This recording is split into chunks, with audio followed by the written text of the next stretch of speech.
بسم اللہ الرحمن الرحیم نحمدہ ونصلی علی رسولہ الکریم اما بعد۔ محترم بزرگوں اور عزیز ساتھیوں، جیسا کہ آپ حضرات کے علم میں ہے، 2-3 روز قبل جناب مولانا سلمان ندوی صاحب کی ایک ویڈیو، بلکہ 2 ویڈیو فیس بک کے ذریعے سوشل میڈیا پر وائرل ہوئی۔ ان دونوں ویڈیو کے اندر مولانا موصوف یہ کہتے ہوئے سنے جا رہے ہیں کہ 3 طلاق کے متعلق جو امت کا اجماعی اور اتفاقی موقف اور نظریہ ہے کہ 3 طلاقیں 3 ہوتی ہیں، وہ نظریہ غلط ہے، اور صحیح نظریہ اور صحیح موقف یہ ہے کہ 3 طلاقیں 1 ہوتی ہیں۔ مولانا موصوف اس ویڈیو کے اندر علماء حق اور اہل سنت والجماعت کی نہیں، بلکہ شیعہ اور اہل ظواہر یعنی غیر مقلدین کی ترجمانی کرتے ہوئے نظر آ رہے ہیں۔ مولانا موصوف کی شخصیت بڑی عجیب و غریب شخصیت ہے۔ موصوف جب بھی زبان کھولتے ہیں اور جب بھی کوئی ویڈیو جاری کرتے ہیں، جب بھی کوئی بیان جاری کرتے ہیں،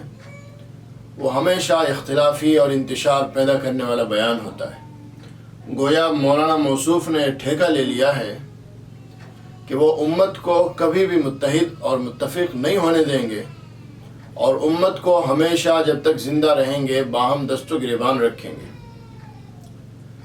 عجیب و غریب موقف اور عجیب و غریب نظریات اپنی ویڈیو کے اندر بیان کرتے ہوئے نظر آ رہے ہیں۔ یہی وجہ ہے کہ ایک وقت وہ تھا جب لوگ ان کے بیانوں کی، ان کی باتوں کی قدر کرتے تھے، ان کے بیانات سننے کے لیے لوگ دور و دراز سے سفر کر کے جایا کرتے تھے۔ لیکن آج صورتحال یہ ہے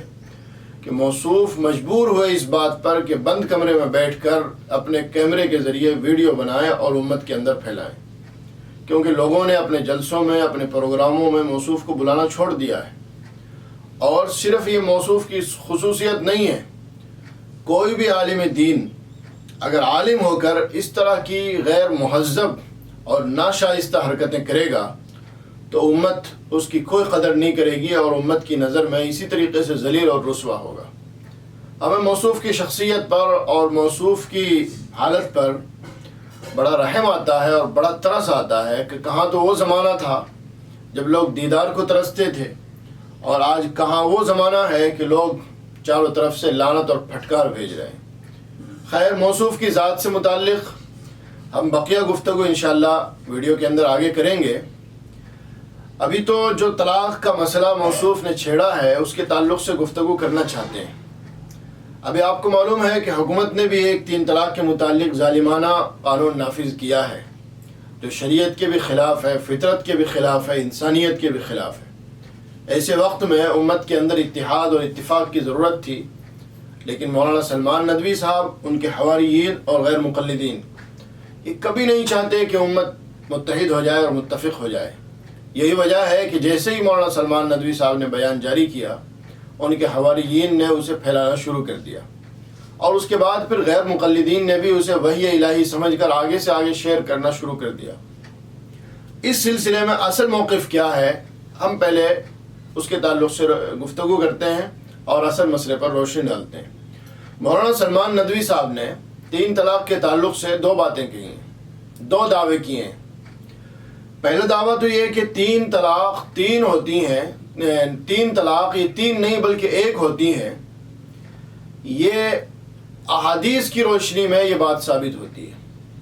اور دوسرا دعویٰ یہ کیا کہ ابن تیمیہ اور عام محدثین کا مسلک بھی یہی ہے کہ 3 طلاقیں 1 ہوتی ہیں۔ آج ہم موصوف کے ان دونوں دعووں کا جائزہ لیں گے، اور انشاءاللہ حقیقت آپ کے سامنے آ جائے گی کہ موصوف کے دونوں دعوے بالکل سفید جھوٹ ہیں۔ اور ہم یہ نہیں کہہ سکتے کہ موصوف نے کتابوں کا مطالعہ نہیں کیا، محدثین کو اور حدیث کی کتابوں کو نہیں پڑھا۔ موصوف ایک بہت بڑے ادارے کے اندر استاد حدیث ہیں اور بہت لمبے عرصے سے حدیث کی کتابیں پڑھا رہے ہیں۔ اس لیے ہم کہتے ہیں کہ یقیناً موصوف کے علم میں وہ ساری کی ساری باتیں ہوں گی، لیکن جان بوجھ کر موصوف نے جھوٹ بولا اور حدیث اور محدثین کی طرف غلط باتیں منسوب کی۔ موصوف کا جو پہلا دعویٰ ہے کہ احادیث کی روشنی میں 3 طلاقیں 1 ہوتی ہیں، ہم پہلے اس کا جائزہ لیتے ہیں۔ مولانا موصوف نے اپنے دعوے پر ایک روایت پیش کی ہے، جبکہ اصول کا اور قاعدے کا تقاضا یہ تھا کہ انہوں نے کہا تھا احادیث کی روشنی میں، اور احادیث حدیث کی جمع ہے تو کم از کم 3 حدیثیں پیش کرتے، لیکن 3 حدیثیں پورے ذخیرہ احادیث میں موجود نہیں ہیں، اس لیے مولانا موصوف کو صرف ایک ہی روایت پر اکتفا کرنا پڑا، عبداللہ ابن عباس رضی اللہ عنہ کی روایت۔ اس کا تفصیلی جواب ہم انشاءاللہ آئندہ اپنی ویڈیو کے اندر دیں گے۔ اصل میں مسئلہ یہ ہے کہ احادیث کی روشنی میں 3 طلاقیں ایک نہیں بلکہ 3 طلاقیں 3 ہوتی ہیں۔ اب نمونے کے طور پر آپ کے سامنے چند حدیثیں پیش کر دیتے ہیں، آپ حضرات دیکھیے اور خود غور فرمائیے کہ کیا احادیث کی روشنی میں موقف وہ ہے جو سلمان ندوی صاحب بیان کر رہے ہیں، یا صحیح موقف وہ ہے جو ہم نے بیان کیا اور جو اہل سنت والجماعت کا متفقہ اور اجماعی نظریہ ہے۔ تو میں چند حدیثیں آپ کے سامنے پیش کر دیتا ہوں۔ سب سے پہلے ام المومنین حضرت عائشہ صدیقہ رضی اللہ تعالی عنہ کی روایت ہے۔ یہ روایت بخاری شریف کے اندر بھی ہے، مسلم کے اندر بھی ہے۔ امام بخاری نے کتاب الطلاق کے اندر باب قائم کیا ہے، باب من اجاز طلاق الثلاث۔ اس باب سے امام بخاری رحمۃ اللہ علیہ یہ کہنا چاہتے ہیں کہ اگر کوئی 3 طلاق دے دے ایک ساتھ تو 3 طلاقیں واقع ہو جائیں گی۔ اپنے اس باب اور دعوے کے ثبوت میں امام بخاری رحمۃ اللہ علیہ نے کئی حدیثیں ذکر کی ہیں، ان میں سے ایک روایت ام المومنین حضرت عائشہ صدیقہ رضی اللہ تعالی عنہ کی ہے۔ روایت کے الفاظ ہیں ان رجلا طلق امرأته 3 فتزوجت فطلق فسئل النبي صلی اللہ علیہ وسلم اتحل للأول قال لا حتى يذوق عسيلتها كما ذاق الأول۔ روایت کا مطلب یہ ہے کہ ایک آدمی نے حضور صلی اللہ علیہ وسلم کے زمانے میں اپنی بیوی کو 3 طلاقیں دے دی اور اس کے بعد دوسری شادی کر لی، اس بیوی نے دوسری شادی کر لی، دوسرا مرد جو تھا اس نے بھی طلاق دے دی۔ اب یہ بیوی چاہتی تھی کہ پہلے مرد سے نکاح کریں، پہلے شوہر سے نکاح کریں۔ حضور سے مسئلہ پوچھا گیا، آپ نے فرمایا اس وقت تک نکاح نہیں کر سکتی جب دوسرے مرد سے بھی اسی طرح صحبت نہ کر لے جس طرح پہلے مرد سے کی ہے۔ اس روایت کے اندر الفاظ ہیں طلق امرأته 3 کہ 3 طلاقیں دی اپنی بیوی کو۔ یہ حضور کے زمانے کا واقعہ اور حضور کے علم میں آیا ہے۔ حضور پاک صلی اللہ علیہ وسلم نے ان کے 3 طلاق دینے پر نہ تو کوئی اعتراض کیا اور نہ یہ فرمایا کہ یہ 3 طلاق واقع نہیں ہوئی اور عورت جو ہے وہ پہلے شوہر کے نکاح میں ہے، بلکہ حضور پاک صلی اللہ علیہ وسلم نے ان 3 طلاقوں کو جاری فرما دیا۔ یہی کہنا چاہتے ہیں امام بخاری کہ دیکھیں 3 طلاقیں واقع ہو گئی، 3 طلاقیں نافذ ہو گئی۔ اسی طریقے سے امام بیہقی رحمۃ اللہ علیہ نے اس روایت کے اوپر باب قائم کیا ہے، باب ما جاء فی امضاء الطلاق الثلاث وان کن مجموعات، کہ ایک ساتھ 3 طلاقیں دی جائیں تو بھی واقع ہو جاتی ہے، اور دلیل یہ حدیث ہے ام المومنین حضرت عائشہ رضی اللہ عنہ کی جو میں نے آپ کے سامنے پیش کی۔ ایک روایت اور دیکھیے، حضرت عویمر عجلانی رضی اللہ عنہ کی روایت کتب احادیث کے اندر مشہور ہے حدیث لعان کے نام سے۔ انہوں نے اپنی بیوی کے ساتھ لعان کیا، یہ مشہور واقعہ ہے اور مفصل واقعہ ہے۔ لعان کرنے کے بعد وہ حضور کی مجلس میں ہی بیٹھے ہوئے تھے اور انہوں نے کہا، حضور پاک صلی اللہ علیہ وسلم سے عرض کیا، اللہ کے نبی اب یہ میری غیرت کے خلاف ہے کہ میں اس عورت کو اپنے نکاح میں رکھوں، اس لیے انہوں نے حضور کے حکم فرمانے سے پہلے ہی اسی مجلس میں بیٹھے ہوئے حضور کے سامنے ہی 3 طلاقیں دے دی۔ روایت کے الفاظ ہیں فَطَلَّقَهَا 3 تطلیقات عند رسول اللہ صلی اللہ علیہ وسلم، حضور کے پاس ہی 3 طلاقیں دے دی۔ یہ روایت ابو داود، بخاری اور مسلم اور ان کے علاوہ اور بھی متعدد کتابوں کے اندر موجود ہے۔ ابو داود کی روایت میں آگے یہ الفاظ بھی ہیں فَأَنفَذَهُ رسول اللہ صلی اللہ علیہ وسلم، کہ حضور نے وہ 3 طلاقیں نافذ بھی فرما دی۔ اگر سلمان ندوی اور ان کے حواریین اور غیر مقلدین کے مطابق 3 طلاقیں ایک ہی کے حکم میں ہیں، تو یہاں حضور پاک صلی اللہ علیہ وسلم نے حضرت عویمر عجلانی رضی اللہ عنہ کی ایک ساتھ دی ہوئی 3 طلاقوں کو نافذ کیوں فرما دیا اور عورت کو الگ کیوں فرما دیا؟ اس کے علاوہ تیسری روایت دیکھیے، حضرت رکانہ ابن عبد عزیز رضی اللہ عنہ کی روایت ہے۔ یہ واقعہ بھی مشہور ہے رکانہ ابن عبد عزیز کا اور حدیث کی متعدد کتابوں کے اندر ہے۔ میں یہ واقعہ ابو داؤد شریف کے حوالے سے آپ کے سامنے ذکر کر رہا ہوں۔ واقعہ یہ ہوا تھا کہ حضرت رکانہ ابن عبد عزیز نے اپنی بیوی کو، جن کا نام سہیمہ تھا، انہیں طلاق بتہ دے دی۔ بعد میں حضور پاک صلی اللہ علیہ وسلم کو اس بات کی خبر ہوئی. آپ نے ان سے پوچھا بھائی کیا بات ہے, آپ نے طلاق کون سی دی ہے اور کیا نیت کی ہے؟ تو انہوں نے فرمایا, ان کے الفاظ تھے واللہ ما اردت الا واحدہ, کہ اللہ کے نبی میں نے واللہ ایک ہی طلاق کی نیت کی ہے. آپ نے ان سے تاکید کے لیے دوبارہ پھر پوچھا واللہ ما اردت الا واحدہ, کہ کیا بخدا تم نے ایک ہی طلاق کی نیت کی؟ انہوں نے پھر دوبارہ یہی بات ارشاد فرمائی قسم کھا کر واللہ ما اردت الا واحدہ, کہ اللہ کے نبی بلا شبہ بخدا میں نے ایک ہی طلاق کی نیت کی تھی. جب انہوں نے قسم کھا کر 2-3 بار یہ بات حضور کے سامنے کہی کہ میں نے طلاق بتہ سے ایک ہی طلاق کی نیت کی تھی, تو حضور پاک صلی اللہ علیہ وسلم نے ان کی بیوی انہیں لوٹا دی, یعنی انہیں رجوع کرنے کا اختیار دے دیا, اور فرمایا کہ چونکہ تم نے ایک ہی طلاق دی ہے اس لیے تمہیں اپنی بیوی سے رجوع کرنے کا حق ہے. اس روایت کے الفاظ آپ دیکھیے صاف صاف پکار رہے ہیں کہ حضور پاک صلی اللہ علیہ وسلم نے ان سے جو بار بار پوچھا کہ کتنی طلاق کی نیت کی تھی, انہوں نے کہا ایک کی. اس سے پتہ چلا کہ اگر وہ یہ کہتے کہ میں نے 3 طلاق کی نیت کی ہے تو ان کی بیوی ان کے اوپر حرام ہو جاتی ہے, اور حضور پاک صلی اللہ علیہ وسلم انہیں رجوع کرنے کا کبھی بھی حق نہ دیتے. ان سے بار بار پوچھنا کہ کتنی کی نیت کی, یہی اس بات کی دلالت کرتا ہے, اس بات پر دلالت کرتا ہے کہ 3 طلاقیں ایک مجلس میں واقع ہو جاتی ہیں. چوتھی روایت دیکھیے حضرت عبداللہ ابن عمر رضی اللہ تعالیٰ عنہ کی ہے. عبداللہ ابن عمر رضی اللہ عنہ کی یہ روایت بھی بہت مشہور ہے اور تقریباً حدیث کی ہر مشہور کتاب میں ہے. ان کا واقعہ مشہور ہے کہ انہوں نے اپنی بیوی کو حالت حیض میں 1 طلاق دے دی.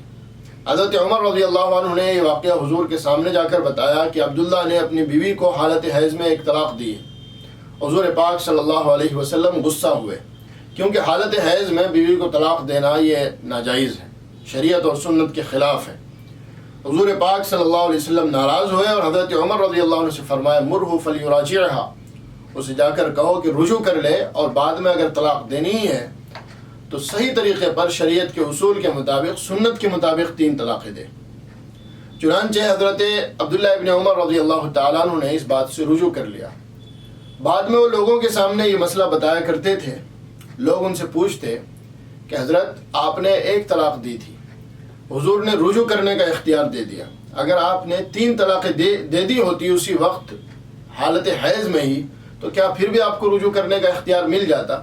تو حضرت عبداللہ ابن عمر رضی اللہ تعالیٰ عنہ کے الفاظ دیکھیے, وہ فرماتے ہیں اما انت طلقتها 3 فقد عصیت ربک فیما امرک به من طلاق امرأتک وبانت منک. یہ مسلم اور بخاری کی روایت ہے. یہ جو الفاظ میں نے پڑھے یہ امام مسلم کے ہیں. فرمایا کہ جب تک تم 1 یا 2 طلاقیں دو اس وقت تک رجعت کا اختیار تمہارے پاس ہے, رجوع کرنے کا. لیکن جب 3 طلاقیں دے دی ہیں تو چونکہ شریعت کی اور سنت کی تو مخالفت ہے, اس لیے نافرمانی اور گناہ تو ضرور ہوگا, البتہ طلاق واقع ہو جائے گی اور تمہاری بیوی تم سے جدا ہو جائے گی. 5ویں حدیث حضرت محمود ابن لبید رضی اللہ تعالیٰ عنہ کی ہے. یہ نسائی کی روایت ہے, 2 جلد صفحہ 82 کی. روایت یہ ہے کہ ایک آدمی نے اپنی بیوی کو ایک ساتھ 3 طلاقیں دے دی, ایک ساتھ. روایت کے الفاظ ہیں طلق امرأتہ 3 تطلیقات جمیعا, ایک ساتھ 3 طلاقیں دے دی. حضور کے علم میں یہ بات آئی تو آپ غضبناک ہوئے, غصے ہوئے, اور کھڑے ہو کر آپ نے ارشاد فرمایا ایلعب بکتاب اللہ وانا بین اظہرکم, اللہ کی کتاب کا کھلواڑ بنایا جا رہا ہے جبکہ میں ابھی تمہارے درمیان میں ہی موجود ہوں. یعنی 3 طلاقیں ایک ساتھ دینا یہ سنت کے شریعت کے خلاف ہے, اگرچہ واقع ہو جاتی ہیں. اس لیے حضور پاک صلی اللہ علیہ وسلم ناراض ہوئے, جس طرح پچھلی حدیث میں حضرت عبداللہ ابن عمر کے واقعے پر ناراض ہوئے تھے. انہوں نے حالت حیض میں طلاق دے کر سنت کی مخالفت کی تھی, حضور ناراض ہوئے, لیکن انہوں نے چونکہ 1 طلاق دی تھی تو انہیں رجوع کرنے کا اختیار دے دیا. اور انہوں نے محمود ابن لبید رضی اللہ عنہ کی روایت میں جن صحابی کا تذکرہ ہے انہوں نے سنت کے خلاف بھی دی تھی اور طلاقیں بھی تینوں دی. ان کے پاس رجوع کا بھی اختیار نہیں بچا تھا, اس لیے حضور پاک صلی اللہ علیہ وسلم نے انہیں رجوع کا بھی حکم نہیں دیا, یعنی ان کی طلاقیں نافذ فرما دی. البتہ سخت غصے کا اظہار فرمایا, سخت غضب کا اظہار فرمایا. 6ٹھی حدیث حضرت حفص بن مغیرہ رضی اللہ تعالیٰ عنہ, یہ ایک مشہور صحابی ہیں. ان کا واقعہ سنن دارقطنی کے اندر موجود ہے. سنن دارقطنی 2 جلد صفحہ 10 کے اوپر الفاظ روایت کے طلق امراتہ فاطمہ بنت قیس علی عہد رسول اللہ صلی اللہ علیہ وسلم ثلاث تطلیقات فی کلمۃ واحدۃ۔ حفص بن مغیرہ نے اپنی بیوی حضرت فاطمہ بنت قیس رضی اللہ تعالی عنہ کو حضور پاک صلی اللہ علیہ وسلم کے زمانے میں ایک ہی کلمے میں 3 طلاق دے دی، یعنی ایک ساتھ کہہ دیا تجھے 3 طلاق۔ حضور پاک صلی اللہ علیہ وسلم کے علم میں یہ بات آئی، آپ کے سامنے یہ مسئلہ آیا، فَأَبَانَهَا مِنْهُ النَّبِيُّ صلی اللہ علیہ وسلم، حضور نے میاں بیوی کے درمیان میں جدائی کروا دی، یعنی 3 طلاقیں تم نے دے دی ہیں، اب گنجائش ختم ہو گئی، اس لیے اب دونوں الگ ہو جاؤ، اب دونوں اجنبی ہو گئے۔ 7ویں حدیث ام المؤمنین حضرت عائشہ رضی اللہ تعالی عنہ کی ہے، یہ بھی دارقطنی کے حوالے سے میں پیش کر رہا ہوں۔ روایت کے الفاظ ہیں اذا طلق الرجل امرأته ثلاثا لم تحل له حتى تنكح زوجا غيره، کہ حضور پاک صلی اللہ علیہ وسلم نے ارشاد فرمایا جب کوئی آدمی اپنی بیوی کو 3 طلاقیں دے دے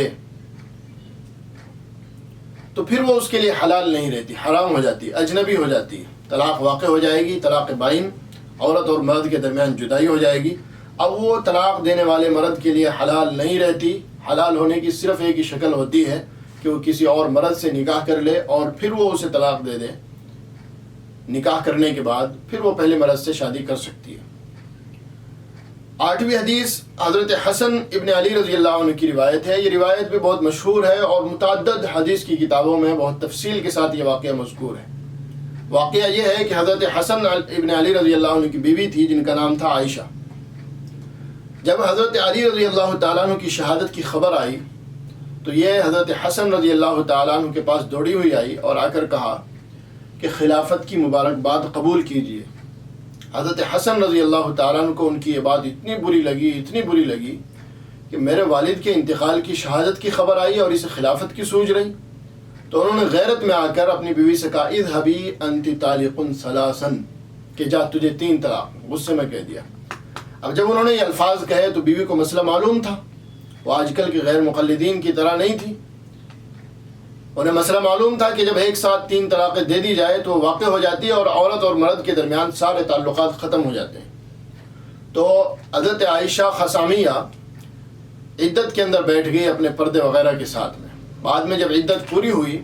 اور حضرت حسن رضی اللہ تعالیٰ عنہ نے ان کا مہر اور کچھ سامان کپڑے لتے وغیرہ ان کے پاس بھیجے تو انہوں نے کہا متاع قلیل من حبیب مفارق، یہ تو بڑا تھوڑا سا سامان ہے ایک بڑے محبت کرنے والے دوست کی طرف سے۔ ان کے یہ غم ناک جملے سن کر حضرت حسن ابن علی رضی اللہ عنہ رونے لگے اور ارشاد فرمایا لولا انی سمعت جدی او حدثني ابی انه سمع جدی ایما رجل طلق امراته 3 مبهمة او 3 عند الاقراء لم تحل له حتى تنكح زوجا غيره لراجعتها، کہ اگر میں نے یہ حدیث نہ سنی ہوتی اپنے باپ سے، اپنے نانا کی یہ حدیث نہ سنی ہوتی، یا ڈائریکٹ فرمایا، روایت کے الفاظ ہیں کہ یا تو ڈائریکٹ اپنے نانا کی حدیث یا اپنے باپ کے حوالے سے اپنے نانا کی حدیث نہیں سنی ہوتی کہ جو آدمی اپنی بیوی کو 3 طلاقیں دے دے، وہ 3 طلاقیں چاہے ایک ساتھ دے اور چاہے 3 مہینوں کے اندر دے، یہ روایت کے اندر یہ دونوں باتیں ایک ساتھ دے یا 3 مہینوں میں دے، تو وہ شوہر کے لیے حرام ہو جاتی ہے جب تک کہ وہ دوسرے سے نکاح کر کے واپس پہلے شوہر کے پاس نہ آئے۔ یہ میں نے نمونے کے طور پر آپ کے سامنے 8 مرفوع حدیثیں ذکر کی ہیں۔ سلمان ندوی صاحب اور دوسرے حضرات کہتے ہیں کہ حضرت عمر رضی اللہ تعالیٰ عنہ کا فیصلہ تھا، حضرت عمر نے یہ نافذ کیا، حضرت عمر نے ایسا کیا، حضرت عمر نے ویسا کیا، جبکہ یہ صرف حضرت عمر رضی اللہ تعالیٰ عنہ کا فیصلہ نہیں تھا، بلکہ یہی فیصلہ تمام خلفائے راشدین کا تھا، یہی فیصلہ تمام صحابہ کا تھا۔ خلفائے راشدین میں حضرت عثمان غنی رضی اللہ تعالیٰ عنہ ہیں۔ عثمان غنی رضی اللہ تعالیٰ عنہ کی روایت امام ابو بکر ابن ابی شیبہ نے اپنے مصنف میں جلد 4 صفحہ 13 پر نقل کی ہے، جاء رجل الى عثمان فقال انی طلقت امراتی 100 قال 3 تحرمها علیک و97 عدوان۔ ایک آدمی عثمان غنی رضی اللہ عنہ کی خدمت میں آیا اور کہا میں نے اپنی بیوی کو 100 طلاقیں دے دی، کیا میری بیوی حرام ہے میرے اوپر یا حلال ہے؟ آپ نے فرمایا کہ دیکھ 3 طلاقوں سے 2 وہ تیرے لیے حرام ہو گئی، اب تیرا اور اس کا تعلق ختم، باقی بچی 97 طلاق وہ تیرے لیے گناہ ہے کیونکہ تو نے زیادتی کی ہے۔ یہ حضرت عثمان رضی اللہ تعالیٰ عنہ کا فتویٰ ہے، کیا کہیں گے اس کے بارے میں؟ حضرت عثمان رضی اللہ عنہ بھی خلفائے راشدین میں سے، حضرت عثمان رضی اللہ عنہ کے بعد حضرت علی رضی اللہ عنہ کا دور آتا ہے. حضرت علی رضی اللہ عنہ بھی اپنے پورے دور میں یہی فتویٰ دیتے رہے کہ ایک مجلس کی 3 طلاقیں 3 ہوتی ہیں اور عورت مرد کے اوپر حرام ہو جاتی ہے 3 طلاق کے بعد. حضرت علی رضی اللہ عنہ کی روایت بھی بہت ساری کتابوں میں ہے، سنن کبریٰ بیہقی، سنن دارقطنی اور مصنف ابن ابی شیبہ اور بہت ساری کتابوں کے اندر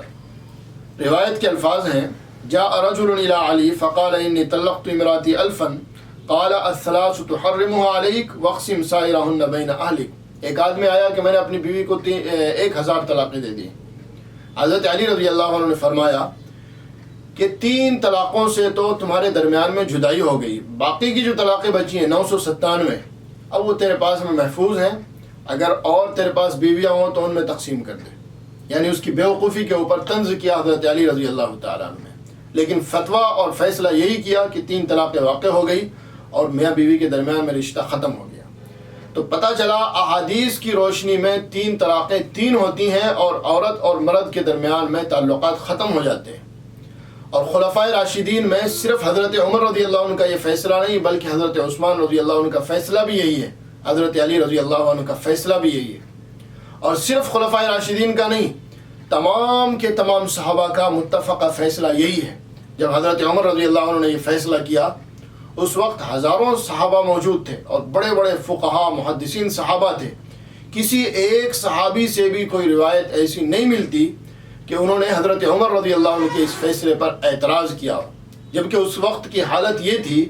کہ عورت بھی کوئی کھڑی ہو کر حضرت عمر رضی اللہ عنہ کے فیصلے کو اگر غلط دیکھتی، قرآن و سنت کے خلاف دیکھتی تو کھڑی ہو کر سب کے سامنے اعتراض کر دیا کرتی تھی.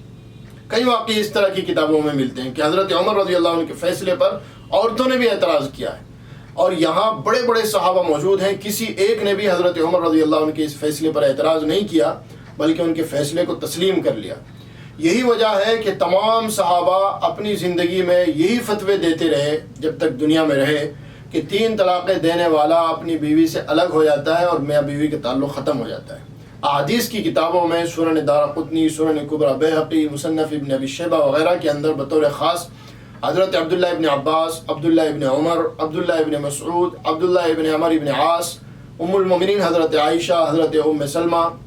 حضرت عمران ابن حسین، حضرت مغیرہ ابن شعبہ، حضرت ابو ہریرہ اور بھی بہت سارے صحابہ کے فتاویٰ موجود ہیں صحیح سند کے ساتھ کہ ان کے سامنے جب بھی یہ مسئلہ پیش آیا انہوں نے صاف کہا کہ جس نے 3 طلاقیں دی ہیں اس کی 3 طلاقیں واقع ہو گئی اور عورت اور میاں بیوی کے درمیان میں، عورت اور مرد کے درمیان میں تعلقات ختم ہو گئے. تو پتہ چلا کہ سلمان ندوی صاحب نے جھوٹ بولا تھا کہ احادیث کی روشنی میں 3 طلاقیں ایک ہوتی ہیں. سچ یہ ہے کہ احادیث کی روشنی میں 3 طلاقیں ایک نہیں بلکہ 3 ہوتی ہیں اور عورت اور مرد کے درمیان میں تعلقات ختم ہو جاتے ہیں. اب ہم آتے ہیں مولانا موصوف کے دوسرے دعوے کی طرف. دوسرا دعویٰ یہ کیا تھا کہ عام طور پر محدثین کا مسلک یہی ہے جو ابن تیمیہ کا ہے کہ 3 طلاقیں وہ 3 نہیں بلکہ 1 ہوتی ہیں. ہم مولانا موصوف سے کہنا چاہتے ہیں کہ خدا را غیرت کریں اور اللہ کا خوف کھائیں، ڈریں. آپ اتنے بڑے مدرسے کے استاد حدیث ہیں، آپ کے سامنے کتابیں بھی آئی ہوں گی، آپ نے مطالعہ بھی کیا ہوگا. کیا عام طور پر آپ سینے پر ہاتھ رکھ کر ذرا فیصلہ فرمائیں، خود فرمائیں کہ کیا واقعی میں عام طور پر محدثین کا یہی موقف ہے جو ابن تیمیہ کا تھا؟ یہ آپ کی بات بالکل غلط ہے اور 100% جھوٹ ہے. حقیقت یہ ہے اور سچ یہ ہے کہ پوری اسلامی تاریخ کے اندر، غیر مقلدین کے ظہور سے پہلے پوری اسلامی تاریخ کے اندر 2 یا 4 نام کتب احادیث میں تلاش کرنے سے 2-4 آدمیوں کے نام ایسے ملتے ہیں جنہوں نے اس سے الگ موقف اختیار کیا ہے. ورنہ سلف اور خلف میں تمام محدثین کا، تمام فقہا کا، تمام تابعین کا، تمام تابعین کا متفقہ موقف اور متفقہ مسلک یہ ہے کہ 3 طلاقیں ایک مجلس کی دی ہوئی 3 ہی واقع ہوں گی، 1 واقع نہیں ہوگی. ابن تیمیہ رحمۃ اللہ علیہ نے اس مسئلے کے اندر اختلاف کیا اور جمہور اور امت کے اجماعی موقف سے ہٹ کر الگ رائے قائم کی، ٹھوکر کھائی انہوں نے. جس طریقے سے اور بھی صفات باری کی کئی مسئلوں میں انہوں نے زبردست ٹھوکر کھائی ہے. ابن تیمیہ بڑے عالم تھے لیکن اتنے بڑے بھی نہیں تھے کہ ان کے قول کی وجہ سے یا ان کے ایک شاذ فیصلے کی وجہ سے ہم صحابہ کے، خلفائے راشدین کے، تابعین کے، تابعین کے، ائمہ مجتہدین کے اجماعی موقف کو ٹھکرا دیں. اس لیے میں سلمان ندوی صاحب سے کہوں گا کہ ذرا دوبارہ کتابوں کا مطالعہ کریں اور خود انصاف سے فرمائیں کہ کیا محدثین کا مسلک وہ ہے جو آپ بیان فرما رہے ہیں یا وہ مسلک ہے جو احناف اور اہل سنت والجماعت بیان فرما رہے ہیں۔ میں صرف 2 حوالے نمونے کے طور پر بہت مختصر سے عرض کرنا چاہتا ہوں۔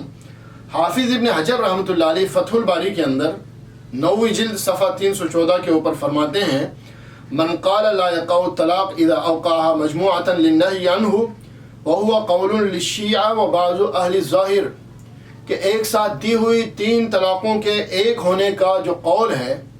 یہ یا تو شیعوں کا ہے یا بعض اہل ظاہر کا ہے، اہل سنت والجماعت میں کسی کا نہیں۔ اسی طریقے سے امام نووی رحمۃ اللہ علیہ فرماتے ہیں من قال لامرأته انت طالق ثلاثا فقال الشافعی ومالک وابو حنیفہ واحمد وجماہیر العلماء من السلف والخلف یقع الثلاث۔ تمام علماء چاہے وہ ائمہ اربعہ ہوں، چاہے وہ سلف اور خلف کے متقدمین اور متاخرین کی علماء ہوں، سب یہ کہتے ہیں کہ 3 طلاقیں واقع ہو جائیں گی۔ اور قال طاؤوس وبعض اہل الظاہر لا يقع بذلك الا واحدہ، طاؤوس اور بعض اہل ظاہر کہتے ہیں ایک واقع ہوگی۔ امام ابو بکر جساس رازی رحمۃ اللہ علیہ فرماتے ہیں احکام القرآن پہلی جلد صفحہ 469 کے اوپر فالکتاب والسنہ واجماع السلف توجب ایقاع الثلاث معا وان کان معصیہ، کتاب و سنت اور سلف اور خلف کا اجماع، سلف کا اجماع اس بات کے اوپر دلالت کرتا ہے کہ 3 طلاقیں ایک ساتھ دی ہوئی 3 ہی واقع ہوں گی، اگرچہ یہ گناہ ہوگا ایسا کرنا۔ تو یہ جمہور کا موقف ہے، متفق فیصلہ ہے، اور یہی اہل سنت والجماعت کا نظریہ ہے، یہی امت کا اجماعی موقف ہے، اور اسی کے اندر سلامتی ہے اور اسی کے ساتھ اللہ کی مدد ہے۔ ورنہ من شذ شذ فی النار، جو امت کے راستے سے ہٹ کر چلے گا وہ جہنم کے اندر جا کر گرے گا۔ یہ حضور پاک صلی اللہ علیہ وسلم کی وعید آپ کے علم میں ہوگی۔ اب ہم آتے ہیں اس حدیث کی طرف جس کی بنیاد پر سلمان ندوی صاحب نے پوری امت کے اجماعی موقف کو ٹھکرانے کی کوشش کی ہے، اور جس حدیث کو لے کر غیر مقلدین بھی بڑی اچھل کود کرتے ہیں، اور جس حدیث کی وجہ سے نہ وہ صحابہ کے فیصلوں کی قدر کرتے ہیں اور نہ ان کے اجماع کو مانتے ہیں، نہ قرآن و سنت کو مانتے ہیں۔ جس حدیث کی وجہ سے وہ حضرت عبداللہ ابن عباس رضی اللہ تعالیٰ عنہ کی روایت ہے مسلم شریف کے اندر، جس کے اندر عبداللہ ابن عباس رضی اللہ عنہ فرماتے ہیں کہ 3 طلاقیں حضور کے زمانے میں ایک ہوتی تھی، حضرت ابو بکر رضی اللہ عنہ کے زمانے میں بھی ایک ہوتی تھی، حضرت عمر کے شروع دور میں بھی ایک ہوتی تھی، بعد میں حضرت عمر رضی اللہ تعالیٰ عنہ نے اس 3 طلاقوں کو 3 قرار دے دیا، پہلے وہ ایک ہوتی تھی۔ یہ روایت مسلم شریف میں ہے، اور غیر مقلدین یہ تاثر دینے کی کوشش کرتے ہیں کہ دیکھیے حدیث میں آیا ہے کہ 3 طلاقیں اگر دے دی جائیں تو 3 شمار نہیں ہوں گی بلکہ ایک ہی ہوں گی، اور 3 طلاق دینے کے بعد بھی مرد کے پاس رجوع کرنے کا اختیار ہوگا، جبکہ یہ بالکل غلط ہے۔ اس روایت کا یہ مطلب قطعی ہے ہی نہیں جو بیان کیا جا رہا ہے، اور اگر ہو بھی تو بھی یہ روایت اس قابل نہیں ہے کہ یہ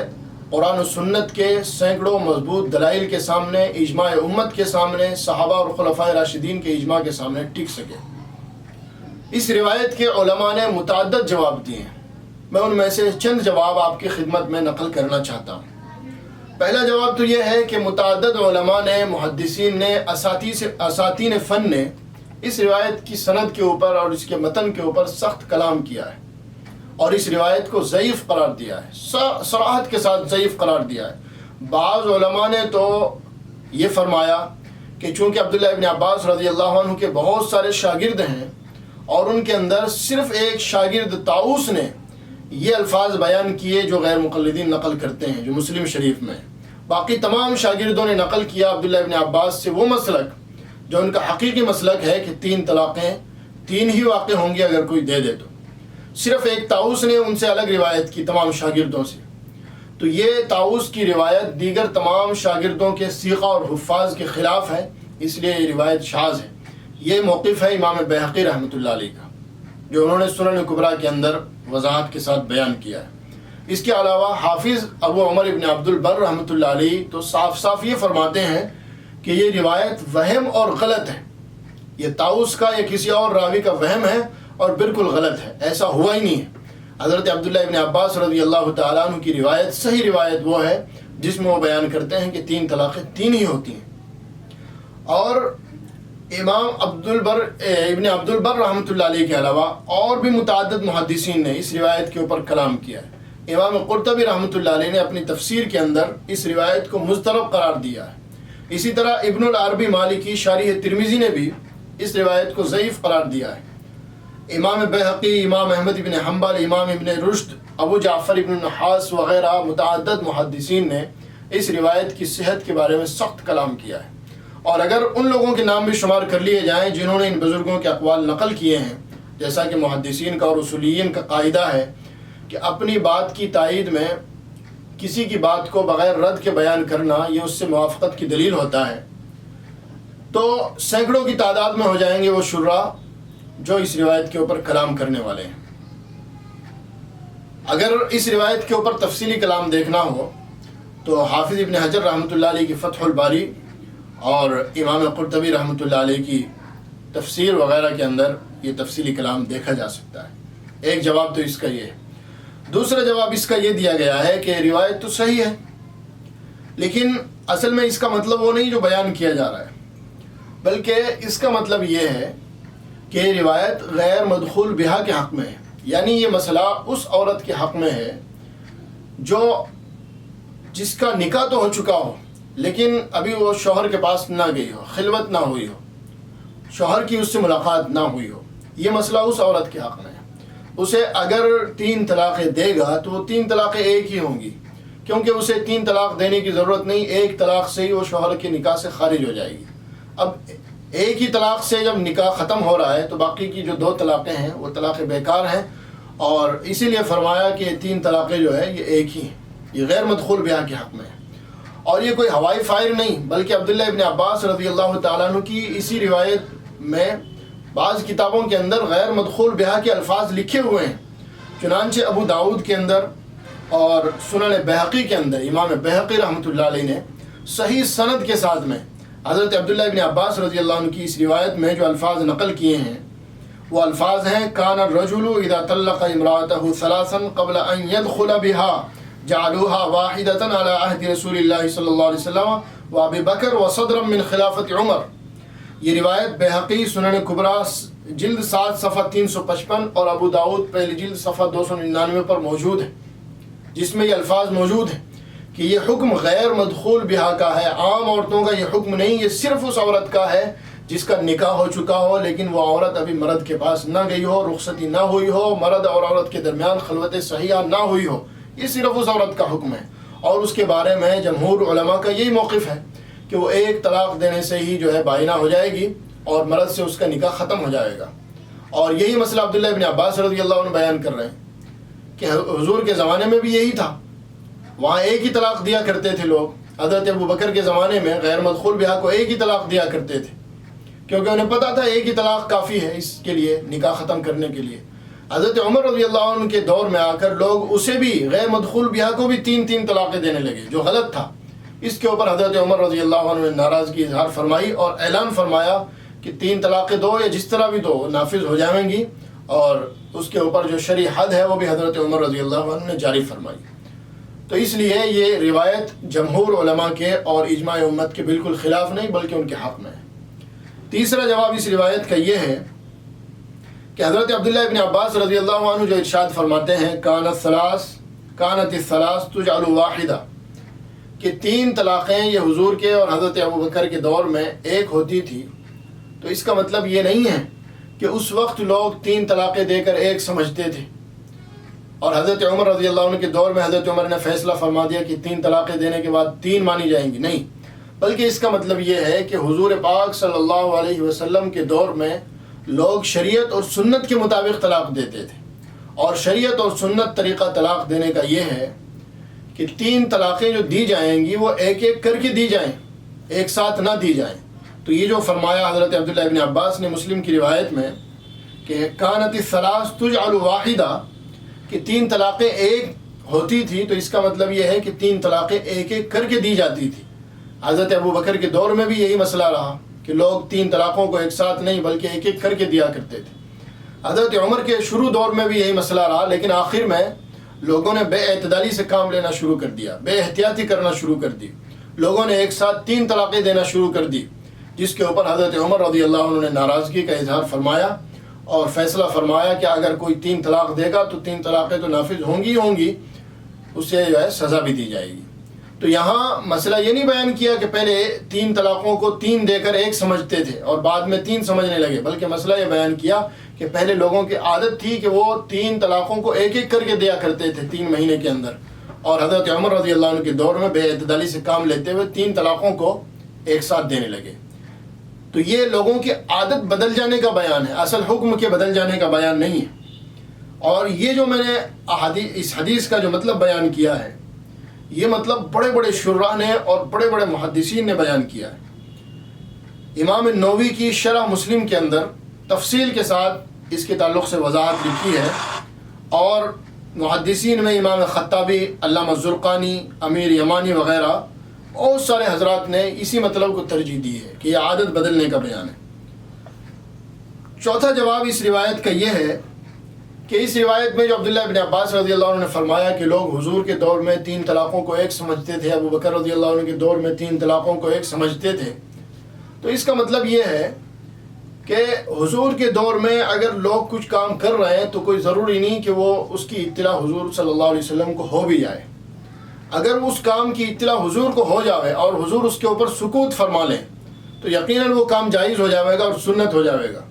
لیکن اگر اس عمل کی اطلاع حضور صلی اللہ علیہ وسلم کو ہو ہی نہیں اور لوگ اپنے طریقے پہ وہ کام کر رہے ہوں تو یقیناً وہ جواز کی دلیل نہیں ہو سکتا۔ تو اس روایت کا مطلب یہ ہے کہ لوگ حضرت حضور پاک صلی اللہ علیہ وسلم کے زمانے میں بعض وہ لوگ جنہیں صحیح مسئلے کا علم نہیں تھا، نئے نئے اسلام میں داخل ہوئے تھے، اسی طرح حضرت ابو بکر رضی اللہ عنہ کے زمانے میں بھی وہ لوگ تھے، تو وہ لوگ صحیح مسئلے کا علم نہ ہونے کی وجہ سے 3 طلاقیں دیتے تھے اور انہیں 1 سمجھتے تھے، اور اس کے بعد بیوی سے رجوع کر لیتے تھے، جیسا کہ جاہلیت کے زمانے میں بھی ایسا ہی ہوتا تھا۔ لوگ طلاقیں دیا کرتے تھے، جتنی چاہے طلاقیں دیتے اور واپس رجوع کر لیتے تھے۔ بعد میں حضرت عمر رضی اللہ عنہ کے زمانے میں حضرت عمر رضی اللہ عنہ کو جب اس بات کا علم ہوا کہ لوگ اس طرح کی غلط حرکتیں کر رہے ہیں، بے اعتدالی سے کام لے رہے ہیں، 3 طلاقیں دے کر بھی 1 سمجھ رہے ہیں اور رجوع کر رہے ہیں، تو حضرت عمر رضی اللہ تعالیٰ عنہ نے فیصلہ فرما دیا اور اعلان فرما دیا کہ اگر کوئی 3 دے گا تو 3 ہی واقع ہوں گی اور سزا کا مستحق بھی ہوگا۔ یہ جو مطلب بیان کیا گیا ہے چوتھے نمبر پر، اس طرح کہ یہ حضور کے زمانے میں ہوتا تھا اور اس کا علم نہیں، اس طرح کی بہت سے اس کی مثالیں کتب احادیث کے اندر ملتی ہیں۔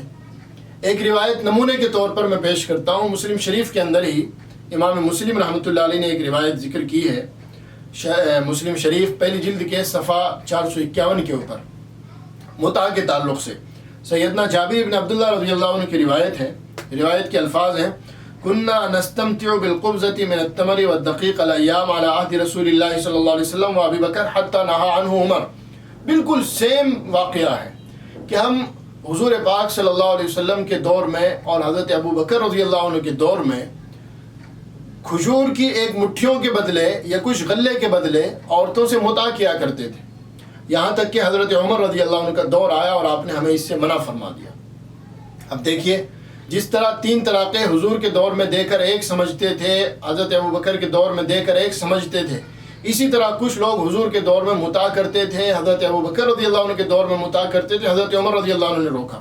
جبکہ پوری امت کا اجماع ہے کہ حضور پاک صلی اللہ علیہ وسلم کے دور میں ہی متع حرام ہو گیا تھا۔ اس روایت کا مطلب یہی بیان کیا جائے گا کہ جو لوگ حضور کے دور میں متع کر رہے تھے حرمت کے بعد، حضرت ابو بکر رضی اللہ عنہ کے دور میں متع کر رہے تھے، انہیں صحیح مسئلے کا علم نہیں تھا، وہ اپنی نادانی کی وجہ سے کر رہے تھے۔ اسی طریقے سے جو لوگ 3 طلاقیں دیا کرتے تھے، انہیں بھی صحیح مسئلے کا علم نہیں تھا اور ان کا یہ واقعہ حضور کی خدمت میں آیا نہیں، اس لیے وہ لوگ اپنی نادانی کی وجہ سے، صحیح مسئلے کا علم نہ ہونے کی وجہ سے 3 طلاقوں کو 1 سمجھتے تھے۔ 5واں جواب، جو سب سے معتبر جواب ہے میرے نزدیک، وہ جواب یہ ہے کہ اس روایت کے راوی عبداللہ بن عباس رضی اللہ تعالیٰ عنہ ہیں، اور اصولیین کا مشہور قاعدہ اور مشہور اصول ہے کہ راوی اپنی روایت کا مطلب دوسروں سے زیادہ جانتا ہے۔ تو ہم اس روایت کا مطلب عبداللہ بن عباس رضی اللہ تعالیٰ عنہ سے کیوں نہ پوچھ لیں کہ کیا مطلب ہے اس کا؟ چنانچہ احادیث کی کتابوں میں عبداللہ ابن عباس رضی اللہ عنہ کی تقریباً 10 روایتیں صحیح سند کے ساتھ موجود ہیں۔ ان کے اندر عبداللہ ابن عباس رضی اللہ تعالیٰ عنہ نے یہی فتویٰ دیا حضرت عمر رضی اللہ عنہ کے دور کے بعد اگر کسی نے اپنی بیوی کو 3 طلاقیں دے دی تو وہ 3 ہی طلاقیں واقع ہوں گی، وہ 1 طلاق واقع نہیں ہوگی۔ یہ حضرت عبداللہ بن عباس رضی اللہ عنہ کا فتویٰ ہے۔ اب آپ ذرا اندازہ کریں، اگر اس روایت کا جو غیر مقلدین پیش کرتے ہیں مطلب وہ ہوتا جو وہ سمجھتے ہیں کہ 3 طلاقیں دینے کے بعد بھی رجوع کا اختیار ہے اور وہ 1 سمجھی جائے گی، تو حضرت عبداللہ بن عباس رضی اللہ عنہ خود اس روایت کے خلاف فتویٰ کیوں دے رہے ہیں؟ نعوذ باللہ، اگر جان بوجھ کر حضرت عبداللہ بن عباس رضی اللہ عنہ ایسا کر رہے ہیں کہ دوسروں کو تو حدیث سنا رہے ہیں اللہ کے نبی کی کہ مسئلہ یوں ہے اور خود اس کے خلاف فتویٰ دیں، تو یہ تو بہت بڑی صحابی کے اوپر تہمت ہوگی اور جرح ہوگی۔ جب عبداللہ بن عباس رضی اللہ عنہ اس روایت کے خلاف فتویٰ دے رہے ہیں تو اس کا صاف صاف مطلب یہی ہے کہ اس روایت کا مطلب وہ نہیں جو غیر مقلدین نے سمجھا ہے، بلکہ اس روایت کا مطلب وہ ہے جو عبداللہ بن عباس رضی اللہ عنہ بیان کر رہے ہیں اور جو دیگر علماء نے بیان کیا۔ عبداللہ بن عباس رضی اللہ عنہ کی ایک روایت نمونے کے طور پہ میں پیش کر دیتا ہوں۔ عبداللہ بن عباس کے شاگرد ہیں مجاہد، وہ فرماتے ہیں کنت جالسا عند ابن عباس فجاءه رجل فقال انه طلق 3 کہ عبداللہ ابن عباس کے پاس میں بیٹھا تھا، ایک آدمی آیا، اس نے کہا کہ میں نے اپنی بیوی کو 3 طلاقیں دے دی۔ عبداللہ ابن عباس رضی اللہ عنہ خاموش رہے حتی ظننت انه رادها الی۔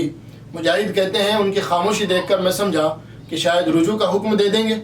لیکن بعد میں آپ نے فرمایا ینطلق احدکم فیرکب الحموقہ، کہ تم میں سے کوئی آدمی منہ اٹھا کر چل دیتا ہے اور حماقت کر بیٹھتا ہے اور پھر اس کے بعد کہتا ہے یا ابن عباس یا ابن عباس، عبداللہ ابن عباس مسئلہ بتاؤ مسئلہ بتاؤ، حالانکہ اللہ نے فرمایا ومن یتق اللہ یجعل له مخرجا، جو اللہ سے ڈرے گا اس کے لیے راستہ نکل جائے گا، وانک لم تتق اللہ فلا اجد لك مخرجا، اور تو اللہ سے ڈرا نہیں تو تیرے لیے کوئی راستہ نہیں۔ یعنی اللہ سے ڈر کر اگر طلاق دیتا، سوچ سمجھ کر طلاق دیتا، ایک ایک کر کے 3 مہینے میں طلاق دیتا تو راستہ نکل جاتا۔ اب تجھے ندامت ہوئی ہے تو تیرے پاس 1 طلاق دینے کے بعد رجوع کا حق تھا، معاملہ ختم ہو جاتا، لیکن تو نے ایک ساتھ 3 طلاقیں دے دی، اللہ کے حکم کی بھی نافرمانی کی اور جو تیرے لیے اللہ نے راستہ نکالا تھا وہ راستہ بھی ختم ہو گیا۔ اب تیرے لیے کوئی مخرج نہیں بچا، کوئی راستہ نہیں بچا۔ فرمایا عصیت ربک وبانت منک امرأۃ، تو نے اپنے رب کی نافرمانی بھی کی، گنہگار بھی ہوا اور اپنے عورت سے بھی ہاتھ دھو بیٹھا۔ یہ روایت ابو داؤد شریف کے اندر پہلی جلد کے صفحہ 299 کے اوپر موجود ہے اور صحیح سند کے ساتھ۔ تو پتہ چلا عبداللہ ابن عباس رضی اللہ عنہ کی روایت کا مطلب وہ نہیں جو غیر مقلدین بیان کرتے ہیں، بلکہ اس کا مطلب وہ ہے جو محدثین نے، جو فقہاء نے سمجھا ہے اور جو خود عبداللہ ابن عباس رضی اللہ تعالیٰ عنہ نے سمجھا ہے۔ یقیناً صحابی کی فہم، جس طرح صحابی کی روایت معتبر ہے اسی طرح صحابی کی درایت بھی معتبر ہے۔ جس طرح ان کی نقل کے اوپر اعتبار کیا جائے گا، اسی طرح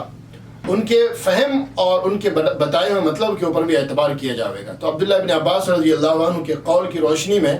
عبداللہ ابن عباس رضی اللہ عنہ کی روایت کا مطلب یہ ہے کہ 3 طلاقیں اگر دی جائیں تو وہ 3 ہی واقع ہوتی ہیں، 1 واقع نہیں ہوتی۔ اب ہم مولانا سلمان ندوی صاحب کے تعلق سے کچھ باتیں عرض کرنا چاہتے ہیں۔ سلمان ندوی صاحب گزشتہ 2-3 سال سے جس طرح مسلسل اوٹ پٹانگ بیان بازیاں کر رہے ہیں اور غلط حرکتیں کر رہے ہیں، اس سے اہل سنت والجماعت کو بہت سخت نقصان پہنچا ہے۔ امت اہل سنت والجماعت کی انتشار میں، اہل سنت والجماعت کی صفوں میں زبردست انتشار ہوا ہے، زبردست تشویش پائی جاتی ہے، بہت بڑا نقصان ہوا ہے امت کا سلمان ندوی صاحب کی وجہ سے۔ بڑی عجیب و غریب شخصیت ہے، لیکن عجیب بات یہ ہے کہ ان کے حواریین اور ان کے معتقدین کا کچھ ایسا گروہ ہے کہ ان کی ہر غلط سے غلط بات کے اوپر بھی تالیاں بجاتا ہے اور واہ واہ کرتا ہے اور ان کی حوصلہ افزائی کرتا ہے، جبکہ ہونا یہ چاہیے تھا کہ وہ لوگ عقل سے کام لیتے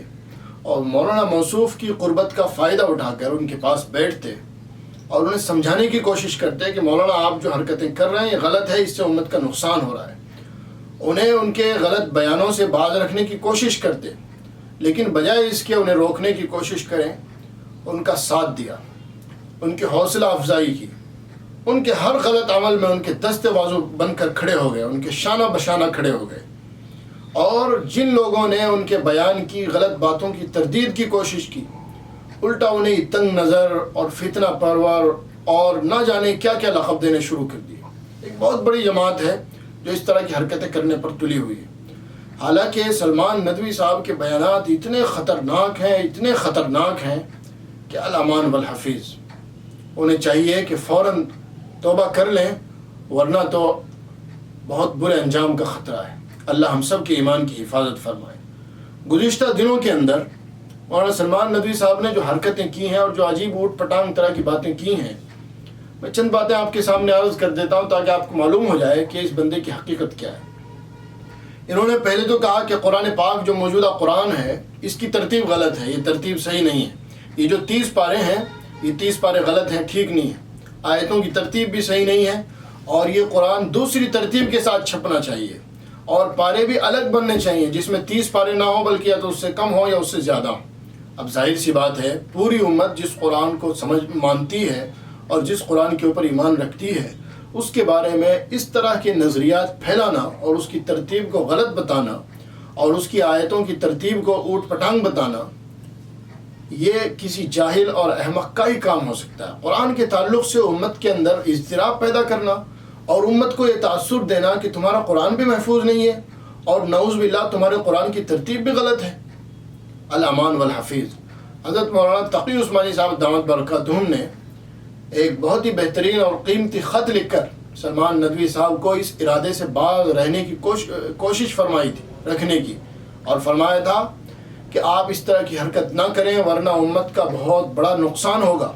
لیکن سلمان ندوی صاحب کہاں کسی کی سننے والے ہیں، وہ تو یہ سمجھتے ہیں کہ میرے مقابلے کا تو آج تک نہ کوئی پیدا ہوا ہے اور نہ کوئی پیدا ہوگا کہ جس کی رائے پہ میں عمل کر لوں۔ انہوں نے ویسا کیا اور ایک کتابچہ چھپوا دیا کہ قرآن کی موجودہ ترتیب غلط ہے، اور یہ بھی کوشش کی بلکہ بعض لوگوں کے مطابق شاید قرآن چھپوا بھی دیا اپنی الگ ترتیب کا۔ یہ الگ بات ہے کہ ان کا چھپوایا ہوا قرآن یا ان کی بتائی ہوئی ترتیب ان کے حوالین تک رہ سکتی ہے، امت کی نظر میں اس کی کوئی حیثیت نہیں ہے اور امت کی نظر میں ان کی ترتیب اور ان کی باتوں کا کوئی اعتبار نہیں ہے۔ دوسرا جو سب سے بڑا جرم سلمان ندوی صاحب کا ہے، گزشتہ سال صحابہ کے تعلق سے عجیب و غریب باتیں کہنے لگے۔ پتہ نہیں بیٹھے بیٹھے موصوف کو کیا ہوا کہ صحابہ کے تعلق سے اچانک جوش میں آ گئے اور حضرت معاویہ رضی اللہ تعالیٰ عنہ کے اوپر ایسا سب و شتم کیا کہ شیعوں نے بھی ہاتھ جوڑ لیے۔ ایسی باتیں اور ایسی بیہودہ باتیں حضرت امیر معاویہ رضی اللہ تعالیٰ عنہ کے تعلق سے شیعہ لوگ ہی کہتے تھے، روافض ہی کہتے تھے، اہل سنت میں کسی نے آج تک اس طرح کی باتیں نہیں کی۔ حضرت معاویہ رضی اللہ تعالیٰ عنہ جو حضور پاک صلی اللہ علیہ وسلم کے بالکل اخص الخاص صحابہ میں سے ہیں، کاتب وحی ہیں، جن کی منقبت میں بے شمار روایتیں کتب احادیث کے اندر روایت کی گئی ہیں، جو اکابر صحابہ میں سے ہیں، بڑے درجے کے صحابہ میں سے ہیں، ان کے بارے میں یہ کہنا کہ ان کا دور خلافت لعنت برسائے جانے کے قابل ہے، یہ بہت ہی شرمناک حرکت ہے۔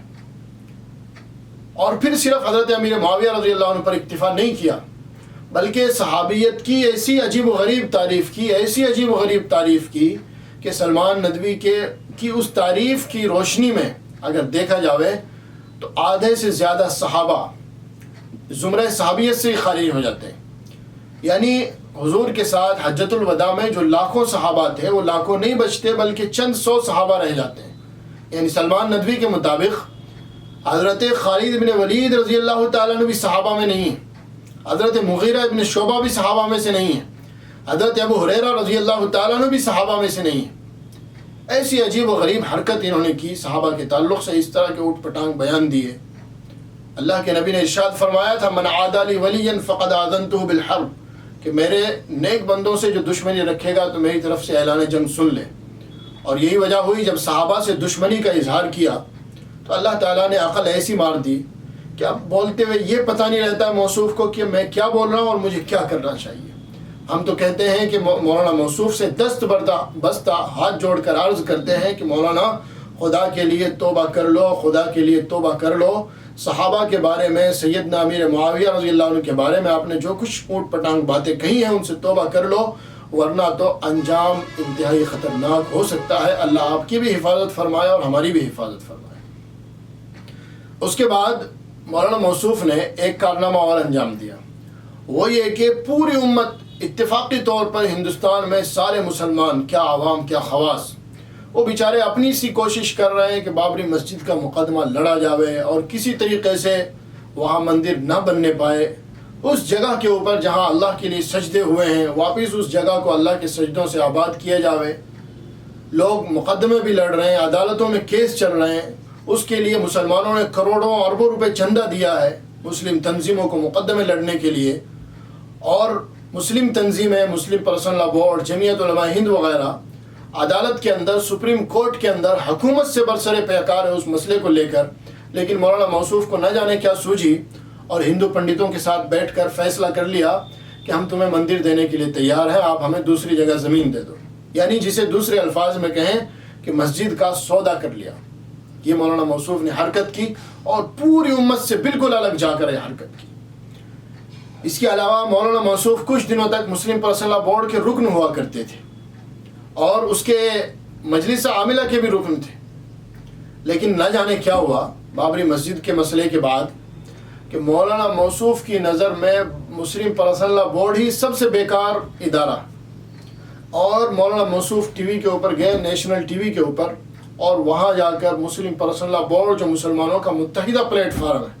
جس میں ہزاروں علماء ہیں, ہر طبقے کے علماء ہیں, مسلمانوں کے اس متحدہ پلیٹ فارم کو بدنام کرنے کے لیے وہ زبان استعمال کی جو آج تک بڑے سے بڑے دشمن نے بھی مسلم پرسنل لا بورڈ کے خلاف استعمال نہیں کی. یہاں تک کہا کہ مسلم پرسنل لا بورڈ دہشت گردوں کا اڈا بن چکا ہے. نیشنل ٹی وی پر بیٹھ کر اپنی ہی جماعت کے, اپنے ہی مسلک کے, اپنے ہی ساتھ کے علماء کو دہشت گرد کہنا اور ان کی جماعت کو دہشت گردوں کا اڈا کہنا کتنی بڑی عقل مندی کی بات تھی مولانا موصوف کی. اس کے علاوہ اور بھی بہت ساری چیزیں مولانا موصوف وقتاً فوقتاً کرتے رہتے ہیں. کبھی انٹرویو کی شکل میں بیان جاری کریں گے اور اس کے اندر دارالعلوم دیوبند اور وقف دارالعلوم کے پرانے قضیے کو چھیڑ کر, 40 سال پرانے قضیے کو چھیڑ کر جذبات بھڑکانے کی اور انہیں آپس میں لڑانے کی کوشش کریں گے پرانی باتیں چھیڑ کر. جبکہ حقیقت یہ ہے کہ اس وقت جو ہوا وہ افسوسناک تھا. لیکن بعد میں جن لوگوں کے درمیان میں وہ جھگڑا ہوا انہوں نے آپس میں بیٹھ کر صلح مشورہ کر لیا اور اپنے جھگڑوں کو بھلا دیا اور وہ آج آپس میں باہم شیر و شکر ہیں, ایک دوسرے سے محبت کرتے ہیں. مولانا موصوف کو یہ محبت اور یہ اتحاد ایک آنکھ نہیں بھاتا اور وہ چاہتے ہیں کہ دونوں دارالعلوموں میں آپس میں وہی جھگڑا ہو جائے جو اس وقت ہوا تھا. کتنی بڑی ذلیل حرکت ہے. دارالعلوم دیوبند کے بارے میں مولانا موصوف نے کئی بیان جاری کر دیے. کہتے ہیں یہ اصلی دارالعلوم ہی نہیں ہے, میں اسے اصلی دارالعلوم ہی نہیں مانتا, اس کا فتویٰ ہی معتبر نہیں, اس کا فتویٰ عالمی نہیں, یہ فلاں ہے چلاں ہے. یہ مولانا موصوف کی ایک ایسے ادارے کے بارے میں زبان جس ادارے کے فضلاء اور جس کا فیض پوری دنیا کے اندر مسلم ہے. اسی طرح بیٹھے بیٹھے جمعیت علماء ہند کے خلاف بیان جاری کر دیتے ہیں. مولانا کلیم صدیقی صاحب جو ہندوستان کے مشہور عالم اور دائی ہیں اور بیچارے انتہائی خاموشی کے ساتھ اپنا کام کر رہے ہیں, نہ کسی کے خلاف ان کا کبھی بیان جاری ہوا, نہ سیاسی سرگرمیوں سے ان کا کوئی تعلق, اپنا ان کا ایک میدان ہے, وہ غیر مسلموں میں دعوت کا کام کر رہے ہیں. الحمدللہ ہزاروں غیر مسلموں نے ان کے ہاتھ پر اسلام قبول کیا ہے. مولانا موصوف کو ان کی قبولیت اور ان کا کام بھی ایک آنکھ نہیں بھایا اور بیٹھے بیٹھے ایک کتاب لکھ دی کلیم پھلتی, اور وہ کتاب مجموع میں تقسیم کروا رہے ہیں مفت. اور اس میں مولانا کلیم صدیقی صاحب دعوت برکاتہم کے اوپر جھوٹے سچے نہ جانے کیسے کیسے الزام لگائے. اسی طرح حضرت مولانا سید ارشد مدنی صاحب زیدہ مجدہم جو اس وقت ہندوستان میں مسلمانوں کا آسرا ہیں, جانشین شیخ الاسلام ہیں, حضرت کو اٹھ کر مباہلے کا چیلنج کرنے لگے. اور مولانا خلیل الرحمان سجاد نعمانی جو ان کے اپنے ساتھی ہیں, ندوے سے فارغ ہیں, ندوے کے فاضلین میں سے حضرت مولانا منظور نعمانی صاحب کے صاحبزادے جو مسلم پرسنل لا بورڈ کے بڑے ذمہ داران میں سے ہیں, ان کے بارے میں نیشنل ٹی وی کے اوپر ایسی گھٹیا باتیں کی اور وہ زبان استعمال کی اور وہ الزامات لگائے کہ ان سے متاثر ہو کر پھر ایک بدبخت نے مولانا سجاد نعمانی صاحب دعوت برکاتہم کے اوپر دہشت گردی کا مقدمہ کیا اور ثبوت میں سلمان ندوی صاحب کی باتیں پیش کی. اسی طرح ایک مرتبہ بیٹھے بیٹھے موصوف کو نہ جانے کیا سوجھی کہ بدنام زمانہ تنظیم دہشت گردوں کی داعش, اس کا جو شیطان لیڈر ہے ابو بکر البغدادی, اسے خط لکھ دیا مبارکباد کا, اور اس خط کے اندر لکھا کہ آپ امیر المومنین ہیں, اپنا قدم آگے بڑھاتے رہے. یہ مولانا موصوف کی کچھ حرکتیں ہیں جو انتہائی بچکانہ, جاہلانہ, احمقانہ ہیں. اور یہ حرکتیں وہ ہیں کہ کوئی بھی کرے, ہمیں طبقے سے کوئی تعلق نہیں, کوئی ندوے سے تعلق رکھے, دیوبند سے تعلق رکھے, علی گڑھ سے تعلق رکھے, کسی بھی جماعت سے کسی بھی طبقے سے تعلق رکھے, جو بھی اس طرح کی احمقانہ، جاہلانہ اور بچکانہ حرکتیں کرے گا وہ یقیناً اس قابل ہے کہ اس کا سوشل بائیکاٹ کیا جائے، اسے بالکل امت سے الگ کیا جائے۔ اگر اسے طاقت دی جائے گی، اس کا حوصلہ بڑھایا جائے گا تو ایسا آدمی امت کی لٹیا ڈبوئے گا، امت کا بہت بڑا نقصان کرے گا۔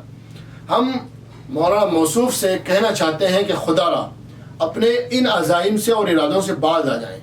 اگر آپ آج بھی حقیقی معنی میں رجوع کر لیں، توبہ کر لیں اور اپنے پرانے اسی مشن کے اوپر لوٹ جائیں جس پر آپ تھے، تو یہ امت آج بھی آپ کو سر پر اور پلکوں پر بٹھانے کے لیے تیار ہے۔ ہمیں اپنے دارالعلوم دیوبند کا وہ دور یاد ہے کہ جس وقت آپ ہماری طالب علمی کے دور میں دیوبند تشریف لائے، آپ کا بیان سننے کے لیے اور زیارت کے لیے ہم تمام کے تمام طلبہ دیوانہ وار ٹوٹ پڑے تھے۔ یہ آپ کی عقیدت اور محبت ہمارے دلوں میں تھی۔ اس وقت ہم نے یہ نہیں دیکھا آپ ندوے سے تعلق رکھتے ہیں، یہ کس ادارے سے تعلق رکھتے ہیں، آپ کی محبت تھی ہمارے دلوں میں، ہم جانتے تھے آپ ندوے سے، اس کے باوجود بھی۔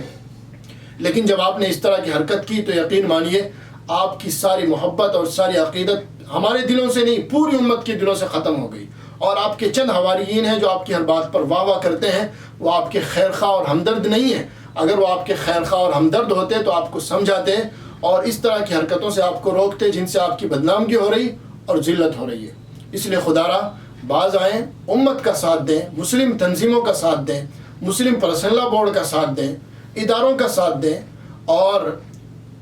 اگر کم از کم ساتھ نہیں دے سکتے تو خدا را اپنی زبان بند رکھیں اور مخالفت تو نہ کریں۔ ورنہ اگر آپ یہ سمجھتے ہیں کہ آپ سارے اداروں کو، ساری شخصیتوں کو، ساری تنظیموں کو مورد الزام ٹھہراتے رہیں گے اور ان کی پگڑیاں اچھالتے رہیں گے تو پھر سن لیں مولانا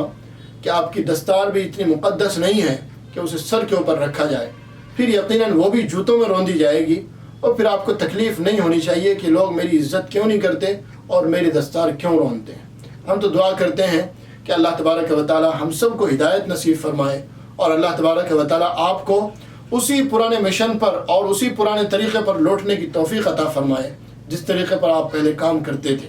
اور طلاق کے تعلق سے میں مختصراً عرض کروں گا کہ غیر مقلدین جو اس مسئلے کے اندر ہنگامہ کر رہے ہیں اور مولانا سلمان ندوی کے بیان کو وحی الہی سمجھ کر آگے شیئر کر رہے ہیں،